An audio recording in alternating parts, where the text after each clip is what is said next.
नमस्कार बंधुरा तनुश्री रान्नाघरे आपनादेर सकलके स्वागत जानाई। आपनारा सकले केमन आछेन? आशा करी भालो आछेन, सुस्थ आछेन। आमिओ भालो आछि। तो आजकेओ चले एसेछि एकटी रान्ना निये, नतून रान्ना निये। तो नतून ठीक ना, पुरोनोई किन्तु आमी केमन भावे बानाई आपनारा देखुन। आमी आजके बानाबो कुमड़ोली। तो आमादेर बांगालीदेर गरम भातेर साथे डालेर साथे एक भाजा ना होले ठीक चले ना। तो এই কুমড়োলিটা ডালের সাথে খুব ভালো যায়, মানে ডাল আর কুমড়োলি দিয়েই এক থালা গরম ভাত খাওয়া হয়ে যায়। আর সন্ধ্যাবেলা মুড়ির সাথে আমাদের বাঙালিদের তেলে ভাজা না হলে চলে না। তো এই কুমড়োলিটা খুব ভালো যায় মুড়ির সাথে। বেগুনি তো আমরা সব সময় খাই, কুমড়োলিটাও মাঝে মধ্যে করে খেয়ে দেখবেন, খুব সুন্দর লাগে খেতে। স্বাদটাও মুখের স্বাদটাও বদলায় আর খেতেও খুব ভালো লাগে। তো চলুন তাহলে আজকে আমি বানাবো কুমড়োলি। এই কুমড়োলি বানানোর জন্য আমি মিষ্টি কুমড়ো নিয়েছি। দেখুন মিষ্টি কুমড়োটাকে আমি ছাল ছাড়িয়ে নিয়ে আর এই রকম লম্বা লম্বা করে পাতলা পাতলা করে কেটে নিয়েছি। আপনারাও এরকম বড় বড়, একটু কুমড়োলিটা সবসময় একটু বড় লম্বা হলে বেশ দেখতেও ভালো লাগে, খেতেও ভালো হয়। তো এরকম লম্বা লম্বা করে নেবার চেষ্টা করবেন কেটে। আর এরকম একটু পাতলা করবেন যেন মোটা না হয়, কারণ কুমড়োটা সেদ্ধ হতে সময় লাগে, তাই শক্ত থেকে যেতে পারে। এই জন্য খুব যতটা পারবেন পাতলা করে কাটবেন। আমি এরকম লম্বা লম্বা পাতলা করে সবগুলো কেটে নিয়েছি। আর লাগবে হচ্ছে বেসন। আমি বেসন নিয়েছি। আর লাগবে শুকনো উপকরণের মধ্যে খুব বেশি কিছু লাগবে না। একটু লঙ্কা গুঁড়ো লাগবে, একটু হলুদ গুঁড়ো লাগবে, লবণ আর খাবার সোডা লাগবে খুবই সামান্য পরিমাণে, আর চালের গুঁড়ি।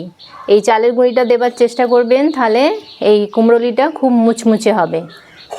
তো চলুন তাহলে আমরা রান্নাটা এবার শুরু করি। এবার আমি বেসনের ব্যাটারটা গুলবো। তো গোলার আগে আমি এতে সব উপকরণগুলো এক এক করে দিয়ে দেব।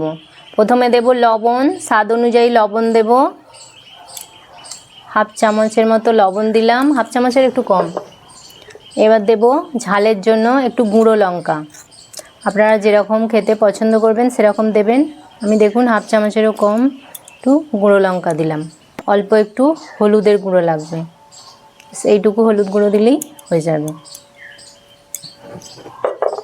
আর খাবার সোডা লাগবে, খাবার সোডা 1 চিমটি, বেশি কিন্তু দেব না আমি। 1 চিমটি, হাতে যেটুকু এই চিমটিতে উঠেছে আর সেইটুকুই। আর একটুখানি দেবো সামান্য। খাবার সোডা কিন্তু বেশি দেবেন না, বেশি দিলে সেই জালি জালি মতো হয়ে যাবে, একদম বিচ্ছিরি খেতে লাগবে। তাই 1 চিমটে। আর এখানে আমি 2 চামচ মতো চালের গুঁড়ি, 2 চামচ মতো চালের গুঁড়ি দিয়ে দিচ্ছি। এটা দিলে খুবই স্বাদ হয় এবং এটা খুব মুচমুচে হয় কুমড়োলিটা। এবার আমি সবগুলোকে একসাথে ভালো করে মিশিয়ে নেব, নিয়ে জল দিয়ে একটা ব্যাটার তৈরি করে নেব। জল দিয়ে দিয়ে এবার আমি অল্প অল্প জল দেব আর ব্যাটারটা তৈরি করব। প্রথমেই একবারে অনেকটা জল দিয়ে দেবেন না, একটু একটু করে জল দেবেন আর মেশাতে থাকবেন, তাহলে এতে এর থিকনেসটা ভালোভাবে বোঝা যাবে। আপনি যদি একবারেই জল ঢেলে দেন হয়তো পাতলা হয়ে যেতে পারে, সেজন্য অল্প অল্প করে জল দেবেন আর এটা মেশাতে থাকবেন।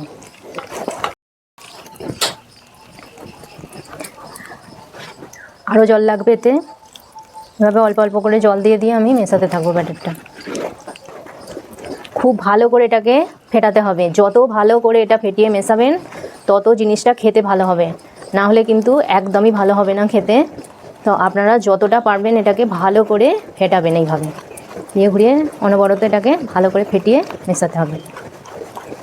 যতটা এটা ফ্লপি হবে এরকম এ করে করে তত এটা কুমড়োলিটা খেতে ভালো হবে।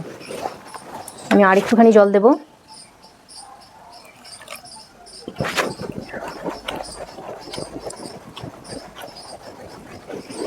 এটা আমার ঠিক আছে। এবার আমি খালি এটাকে মেশাবো, এইভাবে এভাবে ঘুরিয়ে ঘুরিয়ে মেশাতে থাকবো। ব্যাটারটা দেখুন আমার একদম তৈরি হয়ে গেছে। ঠিক এরকম ঘনত্বেই তৈরি করবেন, আমি দেখাচ্ছি আপনাদেরকে। এই যে এইভাবে যেন পরে এরকম এরকম ঘনত্বের করতে হবে, খুব পাতলাও না আবার খুব গাঢ়ও না। এরকম হলেই একদম জানবেন যে ব্যাটারটা একদম ঠিকঠাক রেডি হয়েছে। তো ভাজার জন্য তেল দিয়ে দিচ্ছি, আমি রিফাইন তেল দিচ্ছি। আপনারা চাইলে সরষের তেলেও ভাজতে পারেন, কোনো অসুবিধা নেই, তবে একটু ডুবো তেলে ভাজতে হবে এটা। আমি তেলটা এবার গরম হোক ভালোভাবে, তেলটাকে ভালো করে গরম করতে হবে, তারপর আমি এগুলোকে কুমড়োলিগুলো এক এক করে ছাড়বো। কুমড়োগুলোয় আমি হালকা করে একটু নুন মাখিয়ে নেব,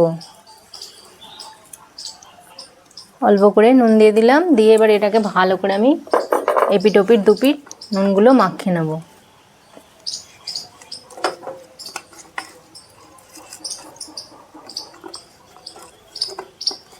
এইভাবে সব দিকটায় ভালো করে নুনগুলো লাগিয়ে নিতে হবে, তাহলে স্বাদটা ভালো হবে। নুন না দিলে কি হবে, কুমড়োটা যখন আমরা খাবো মুখে পড়বে তখন ঠিক টেস্টটা লাগবে না, একটু ফিকে ফিকে লাগবে। সেই জন্য অবশ্যই এই সময় একটু এতে অল্প করে নুন ছড়িয়ে মাখিয়ে নেবেন। এবার আমার তেলটা ভালোভাবে গরম হয়ে গেছে, আমি এবার বেসমের মধ্যে একটা করে এরকম কুমড়োর পিসগুলো দেবো, ভালো করে এতে ডিপ করে নিয়ে এবার আমি তেলে ছেড়ে দেবো।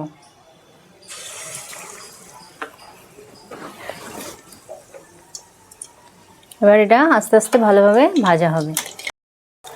এইভাবে ওপর থেকে একটু একটু তেল এইভাবে স্প্রেড করে দেবেন, এই যে ওপর থেকে তেলটা দিলে একদম পুরো ফুলে উঠবে, সব দুদিকটাই ফুলো ফুলো হবে।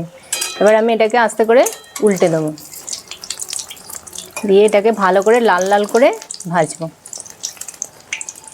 আর আরেকটা টিপস আপনাদেরকে বন্ধুরা বলে দিই, যে এই বেসমের মধ্যে একটু গরম তেল 1 চামচ তুলে দিয়ে দেবেন, 1 চামচ কি 2 চামচ দিয়ে দেবো, তাহলে কি হবে, এটা দিলে এটা আরও খাস্তা মুচমুচে হবে। এবার এটাকে ভালো করে মিশিয়ে দেবো।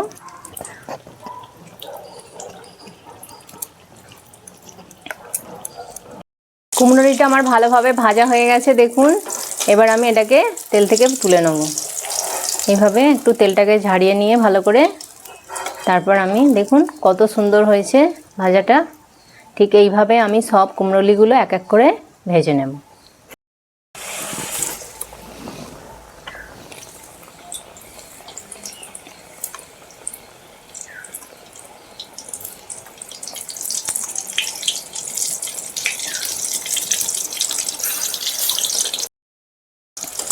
এগুলো আমার ভাজা হয়ে গেছে, আমি এবার এগুলোকেও তুলে নিচ্ছি।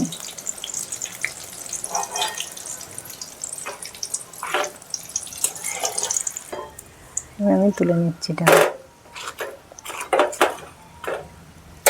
দেখুন বন্ধুরা, আমার সব কুমড়োলিগুলো ভাজা হয়ে গেছে, আর কত সুন্দর দেখতে লাগছে, একদম দোকানের মতো পুরো দেখতে হয়েছে, খেতেও খুব সুন্দর, একদম দোকানের মতোই, আর খুব অপূর্ব হয় এগুলো খেতে, দারুণ লাগে এগুলো, দেখুন কত সুন্দর।